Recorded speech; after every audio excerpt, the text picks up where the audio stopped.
और संस्था हमारे पास जुड़ी वो है FISME, federation of Indian micro small medium enterprises.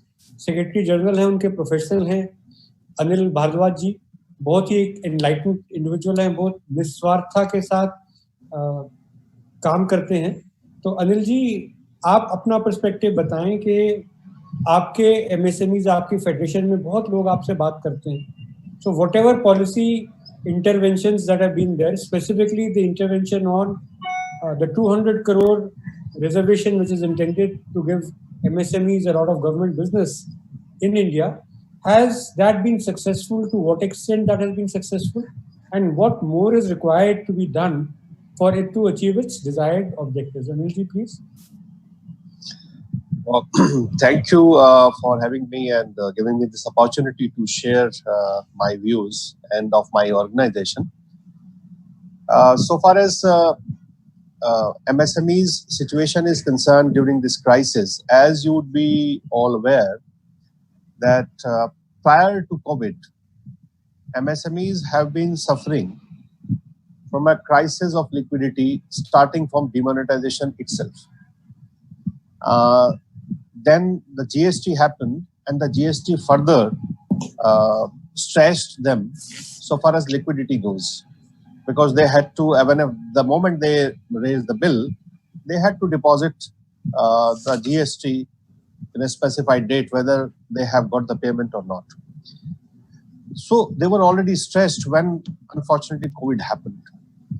And COVID created a new crisis because there was no revenue, but the fixed expenses remain that of salaries, electricity fixed charges, rents, and so on.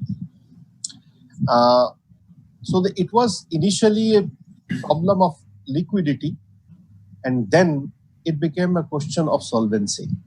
Because unless you pay them, you would not be able to really remain solvent, and there would be no option but to close them. In such a scenario, government came out with a couple of big schemes. Number one was a 3 lakh crore rupees loan bonanza, whereby units, those were running loans at a particular given date, they were allowed to get 20% additional fund of that outstanding loan without collateral for the 4 years. So it certainly helped the little larger segment of MSMEs, typically I would say smaller and medium enterprises, who first of all had a sizable loan, 20% of which also would become sizable. It was collateral free and interest rates were quite lucrative. So it was good for that particular segment of MSMEs, theoretically. Unfortunately, till now, the traction on the ground has been very, very slow. So the loan scheme remains, the lucrativeness of it remains for a segment of MSMEs, but they have not so far been able to see the green packs as yet. The second part was a stress fund that was created, that many, as was obviously, as I said in the beginning, that many MSMEs would face the challenge of solvency and they might become insolvent. So government also created a stress fund that would give additional money in the form of equity to the promoter so that they can raise more funds from the banks in the form of loans. The guidelines for these schemes are not yet announced, so there is no impact as yet for this scheme. Similarly, fund of funds also, there are no guidelines, so there is no impact. The fourth one which you mentioned was very important one, and that was that above 200 crore rupees, no tenders would be allowed to be opened to global competition. And it was announced as part of the MSME package, the idea being, or the intention of the government being, that this 200 tenders below 200 crore rupees would be earmarked or at least would be targeted to MSMEs to create demand for MSMEs. Unfortunately, the feedback we are getting from the ground is this, that the multinational companies, which are also technically Indian companies, not only are participating, but they are getting the pre-qualification criteria changed in their favor to crowd out MSMEs from this particular segment also. So we do not think that they are going to get benefit. Now let me come to the last part of your question, that what could be done. I say that public procurement is a hugely important issue, and for creation of demand, government can really do wonders for MSMEs, and the MSMEs would benefit in two ways, not only just for the demand itself, because public procurement in India is to the tune of around $1 trillion. That means 1/3 of India's GDP, starting from municipality to the central governments. And at least in the central government, 25% of this particular volume is earmarked, set aside for MSMEs by law. So all central government agencies will have to procure 25% of the MSMEs. So if they really go out and procure goods from India, either in Make in India fashion, or as the BSNL tenders and other tenders are giving some kind of an indication that increasingly it would be Indian companies that are going to benefit from this. I think this is a good thing and could be done. And we have to see that MSMEs are not crowded out through the pre-qualification criteria. So we have to find a way that their ability to participate remains. The second is that public sector undertakings and the government agencies can help them create liquidity by listing themselves in the trades platforms. There are 3 trades platforms where after a certain period of time, the bills of the MSMEs, the invoices become instruments that can be bought and sold. Currently, any company above 500 crore rupees is required to be registered in these trades platforms. But so far, most of them have shied away from allowing MSMEs to take advantage of it because they are not enlisting their invoices. I think government, if they ensure that all public undertakings or public, institutions who are buying goods and services will have to mandatorily register themselves and start allowing discount of invoices, that will create enormous amount of liquidity for the MSME sector. So it would help them in 2 ways, as I said. Number 1, by creating demand, and 2, by creating liquidity. I think currently this could be done without spending even a single rupee from government's pocket, because I can understand that currently if COVID crisis is there, it is there for the government's finances also. And we don't know as if we have peaked as yet, and government might need more money for emergency situations. But at least this could be done without any additional fiscal burden from the government part. Thank you, Anilji. You mentioned that a lot of liquidity could be introduced in the system. With that, I come to the next panelist, Dr. Dipali Pant Joshi, who was with RBI. Dipali ji, instead of introducing liquidity in the market, what we see is a huge infusion of credit, offtake of which is a little question mark. Currently, we don't really know that out of this 20 lakh crore package or 3 lakh crore package, how much has actually been disbursed and is being utilized. The second thing is that one of the most significant actions of RBI is the term loan moratorium, which they have given for about 6 months time period. Now 6 months will be over in August. So how do you see the NPA situation panning out after that? Do you really think that MSMEs specifically will be able to service their moratorium term loans from September onwards? Is it going to be life as usual? Or you see a lot of businesses going for insolvencies, going bust? What is your perspective? Your camera angle, is such that we can't see your face. We do see the beautiful cupboard behind you. So if you could, okay. Now we can see better. Yes. I have to now.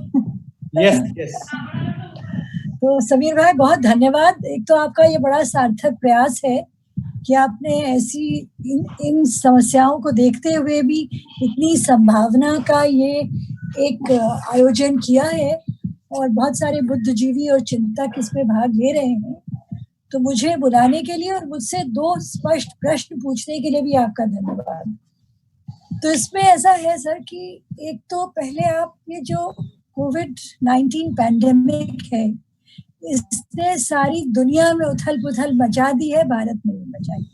लेकिन जो हमारी MSME की समस्याएं हैं और जो प्रश्न आपने मुझसे पूछे हैं वो बहुत ज्यादा सार्थक हैं क्योंकि वो पुराने प्रश्न हैं। और अभी जो उन्होंने ये पैकेज अनाउंस किया है, जिससे मेरे पहले वाले पैनलिस्ट ने भी जिनका जिक्र किया था जिन बातों का, उसमें सबसे स्पष्ट बात तो ये है कि उसमें कोई स्पष्टता ही नहीं है कि धन कहाँ से आएगा, उसका व्यय किस प्रकार होगा, और व्यय से मेरा तात्पर्य एलोकेशन से है। तो इस समय तो ठीक है, आपका उद्देश्य है पाथ टू रिकवरी क्लियर करने का, आपका ये भी उद्देश्य है कि जो बिजनेस कंडीशंस हैं उनको आप स्मूदन करें। लेकिन अब आपके दूसरे प्रश्न का उत्तर मैं पहले दे देती हूँ कि आपने पूछा कि जो भारतीय रिजर्व बैंक ने एक मॉरेटोरियम दिया है 3 माह के लिए, उसके पश्चात क्या स्थिति होगी। तो बात यह है कि बहुत सारी जो योजनाएं होती हैं उनका एक अपूर्ण संप्रेषण होता है। तो यदि हमारा उद्देश्य है कि अपूर्ण संप्रेषण, I mean there is very insufficient transmission of the ideas which the policies are projecting. So we have to first ensure that this is clearly transmitted. After moratorium, what? Depends on what happens within moratorium. Now, when there is a lockdown, you are obviously and apparently impacting deeply. You are deeply hurting the MSMEs because you're choking the supply sector. Now, it's not you. I mean, it's something which is happening worldwide. But it is a fact of life that the supply chains are in rigor mortis at the moment. Now, when that happens, what should be the solution? What do MSMEs do? Why do you look to MSMEs? You look to MSMEs because they generate employment. In India, 45% of your total output comes from manufacturing. 40% of your exports come from manufacturing. It contributes a total of 8% to the GDP. अब पहले एक भ्रांति थी कि साहब हमने तो skip कर दिया manufacturing, हम तो services में आ गए हैं, services हमें they will enable us to ratchet up growth and go to a higher trajectory. ऐसा कुछ हुआ नहीं और ये केवल एक भ्रांति साबित हो गई। अब ये स्पष्ट है कि यदि आपके देश में रोजगार का सृजन होना है और अगर आपका रोजगार का सृजन नहीं होगा तो जिसे आज आप डेमोग्राफिक बोनस कहते हैं उसे आप कल डेमोग्राफिक ओनर्स कहेंगे। रोजगार का सृजन केवल मैन्युफैक्चरिंग द्वारा हो सकता है और इस समय अति आवश्यक है कि जब टर्नओवर इतना नहीं है तब आपका ले ऑफ्स या पिंक स्लिप्स जिसे कहते हैं न हो। तो उसके लिए सरकार का सबसे सार्थक कदम होगा यदि वो टैक्स में तो रियायत दे ही दे, परंतु एक you give a specific support for payment of wages. I mean, that is exactly what I was looking for, to cover the salary costs also for 3 months. Obviously, there are going to be NPAs because you can't revive in a shot. It's not like a measles or a flu that it will pass and the MSME will be healthy again. There is a severe liquidity constraint. We all know कि MSME को क्या चाहिए। MSME को चलिए बहुत सारी चीजें चाहिए, नॉलेज चाहिए, कैपेसिटी बिल्डिंग चाहिए, मार्केटिंग सपोर्ट चाहिए, आदि इत्यादि अनगिनत, परंतु सबसे अहम तो धन चाहिए। बिना पैसे के तो वो कार्य कर ही नहीं पाएंगे। और पैसा कहाँ अटक रहा है, आपको पहले मतलब एक तरह से आप ही को हमें हमारा पैसा देना है। ये एसएमईज सरकार से निवेदन कर रहे हैं कि हमें आप कुछ ना दें, परंतु जो हमारा पैसा आपके गवर्नमेंट प्रोक्योरमेंट एजेंसीज में है केवल उतना हमें दे दें, हमारे पेमेंट्स को as soon as possible clear कर दें। उसके बाद हमें आप थोड़ी रियायत भी बरत दें, जो क्रेडिट का पीरियड है उसे एक्सटेंड कर दें, थोड़ा हमारे सप्लायर्स, हम जो सप्लायर्स हैं हमें एडवांस दे दें, और इस प्रकार हमें अपने पैरों पर खड़ा होने का थोड़ा समय और दे दें। और ऐसा है कि बिना हमारी सप्लाई चेन्स हम स्वयं आरंभ कर लेंगे। आप हमें सरकार की उसमें सपोर्ट नहीं चाहिए, परंतु हाँ आप हमसे कुछ चीजें करा लीजिए, जैसे कि हम मेडिकल इक्विपमेंट PPE किट्स की आपको इस वक्त बहुत आवश्यकता है, हम आपके लिए बना देंगे। आप बाय बैक हमें कि आप हमारे जो कार्य करते हैं हमारे यहाँ, हमारे जो एम्प्लॉइज हैं, इफ यू परमिट अगर आप हमें इतना सपोर्ट केवल दे दें कि हम उनका वेतन दे सके, उनके हाथ में पैसा आ जाएगा, हम आपको आश्वस्त करते हैं कि कंज्यूमर डिमांड आपकी इकोनॉमी में स्वयं आ जाएगी। फिर रहा बहुत बड़ा प्रश्न टैक्सेशन का। संवेदनशीलता के साथ आप बोल रही हैं, तो मुझे तो ये लगता है कि भारत का ये सौभाग्य होता अगर आप रिटायर ना होती और आपका अभी भी आरबीआई के काम आ रहा होता। इस वक्त मैं निमंत्रित करूंगा श्री कुणाल वैद्य जी को, रेशम सूत्रा के फाउंडर डायरेक्टर हैं। Kunal ji, would you kindly explain, you are an MSME. नहीं, मैं आपको एक समीर जी, we'll come back to you, Dipali ji. We have as we move forward in the day, right now we have Kunal ji. हाँ जी, yes sir. So sir, मेरा तो ये मानना है कि ये जो कोविड क्राइसिस है, it is a great crisis for the entire humanity, but at the same time हमें इसको थैंक करना चाहिए कि it brought into focus the urgency and the need for us to convert our intent of making our MSME stronger into an actual action plan. At least आज की date में government का और जो भी कंसर्न लोग हैं उनका इस इश्यू की तरफ ध्यान गया कि we can not just live with an intent for ever, and actually हमें कुछ उस पर काम करने की जरूरत है। बट अभी भी जैसे जो गवर्नमेंट का आइडिया है कि of supporting MSME for bidding for large tenders and large bids, it is still an intent. Now what we have to see is कि how do we actually make it happen on ground. आज की date में अगर कोई भी MSME जिसका समझिए net worth is maybe 10 crores, and if they have to bid for a project which is more than their net worth, so they will have to bring in funds. And today what we see is that no banks are willing to extend funds without any kind of collaterals, which have to be even more than 100% of the value of the funds offered. So how is that possible for any MSME to bring in collaterals beyond their net worth? बहुत सारे promoters might actually end up using their own personal properties and their residential homes as collateral. So that means they are putting that at risk to conduct their business, which means that if they have any kind of problems, then they don't even have a place to live in. And second issue आता है इसमें हमारा rate of interest का। India में हमारा जो rate of interest that MSMEs have to pay, that is almost double of what some of our competing organizations in different countries are paying. So at that kind of interest rate, we become totally unviable in competing with any of these people. And then another problem that we as an MSME face is we are very focused on innovation. But if we try to sell any of our innovative products to the government, then the governments tell us that you have to come through a process of tendering with at least 3 suppliers. Now, for an innovative product, how can we have multiple suppliers where it is a product that has been created by an MSME? So governments have no way, no route of procuring such products. And then the other problem that we as MSMEs face is we have to suffer multiple registrations. If anybody is trying to set up a factory, a manufacturing facility, as per government's intent, Udyog Aadhaar should be sufficient for anybody to set up an enterprise. But field में अगर हम देखें तो this is not true. Every state has its own policies, its own departments who every time they need, for example in Delhi, we have MCD that needs a registration, we have the DSIDC which needs a registration.